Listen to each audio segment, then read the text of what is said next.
Hi, I'm Jerry. I wanted to take the opportunity to talk about the weighted growth factor and what it is and how it's used. So one of the biggest benefits to the Thinkorswim watch list is that you can sort on any given column in the watch list. And perhaps the most sorted parameter that people are looking for is the stock's growth rate. So, and when the question's asked, well, how's the stock performing? The answer always comes down to the time frame of interest. So if you consider the general equation for the growth rate, so if you're talking about the formula, it's just today's closing price or today's current close minus the opening price of when you wanted to start the time period, and divide everything by the opening price at the beginning of the time period and multiply it times 100. Done. That's all it is. So if you're dealing with a percent change, you're talking about yesterday's open. If you're dealing about a weekly change, you're talking about the opening price of 5 days ago. And if you're talking about a monthly gain, you're talking about a price of 4 weeks ago, opening price of 4 weeks ago. So here's a slight twist on what we were just talking about. What if you were to take the growth time period, let's say in this case it was 6 months, and you were to divide it up into 6 equal time periods, each of a month, and you were to add up the growth figures for each of those months, so you'd end up with 6 growths, that would equal the same gain that you had for just a 6-month time period. But what if you wanted to get a little more sophisticated in your calculations?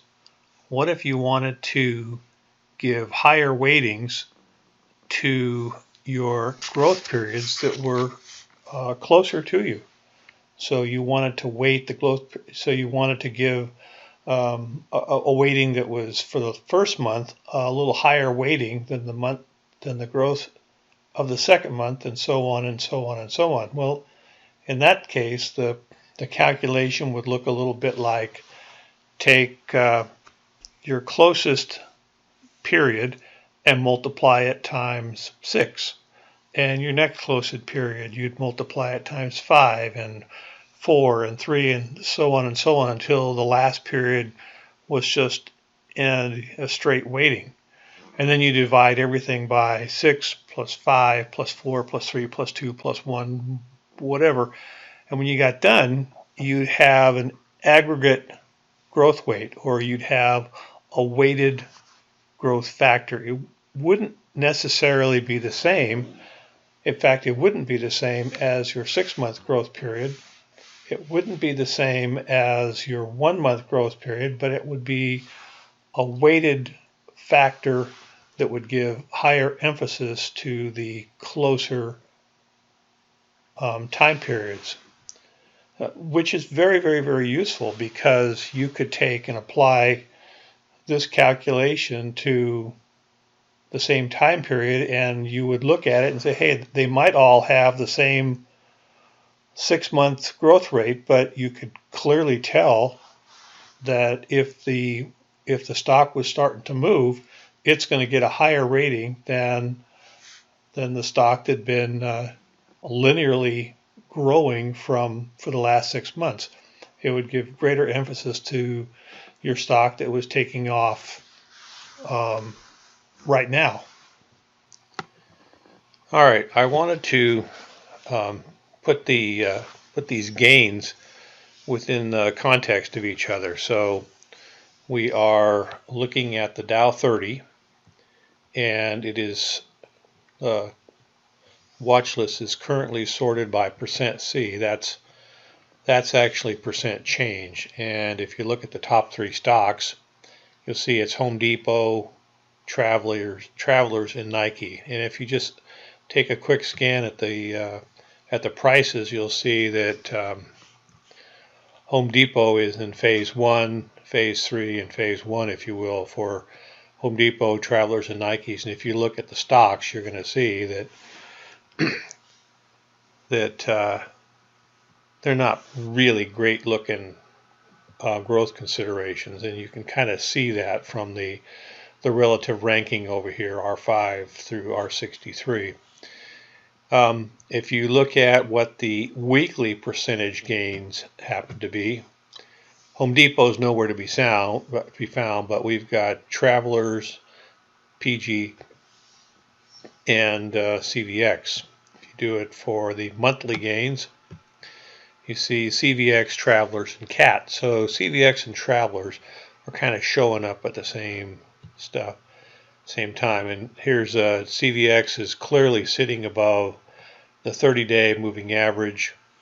Travelers is sitting above the 30-day moving average with a great bounce on it today. And CAT, it's in phase 5, so it's much farther down in the food chain.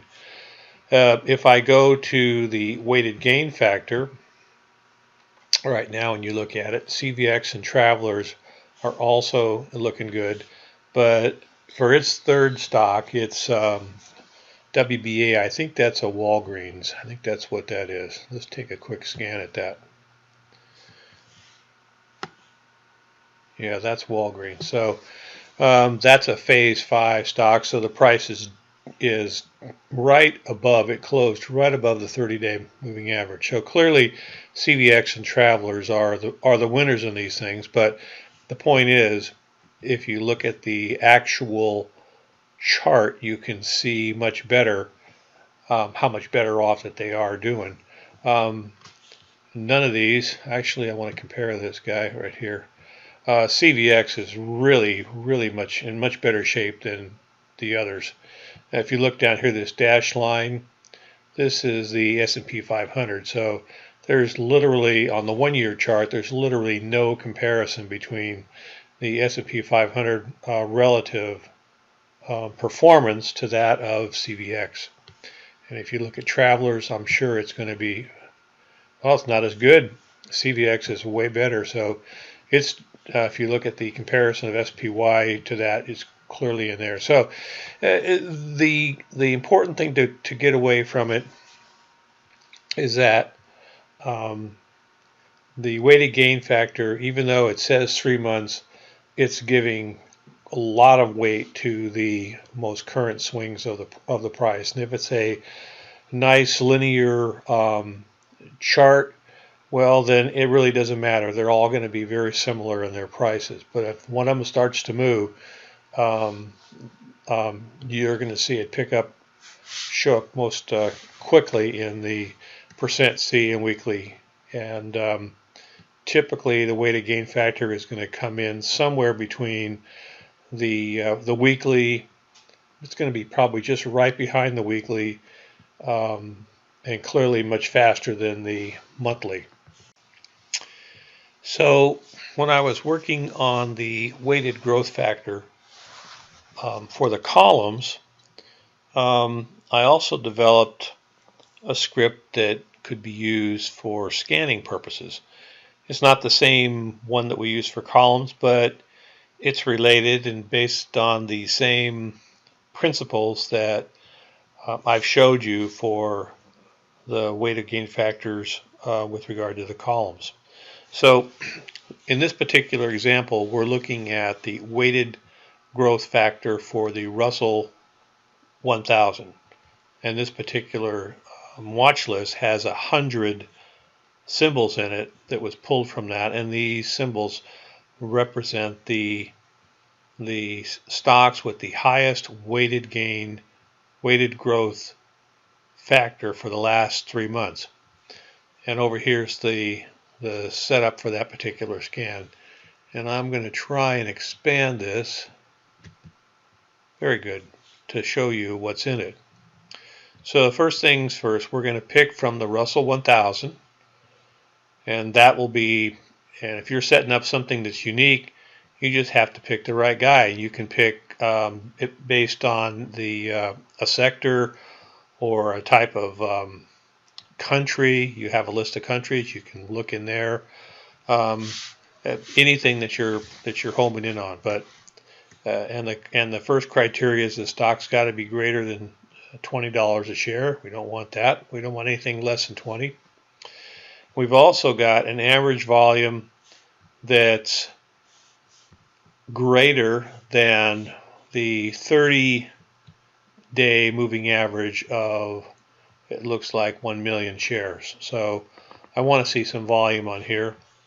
And then the last custom scan in here is this script that I wrote, and it's basically the weighted gain factor scan for 1 year has to be greater than 2.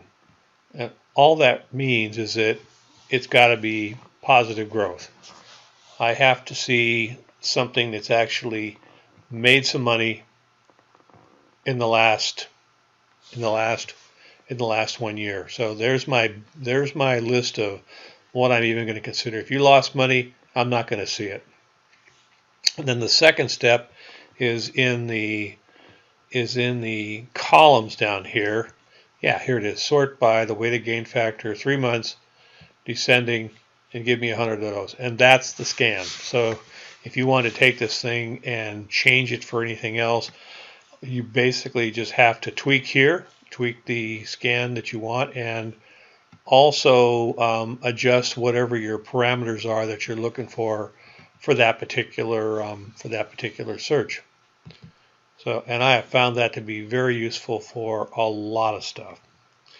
So I think that's it.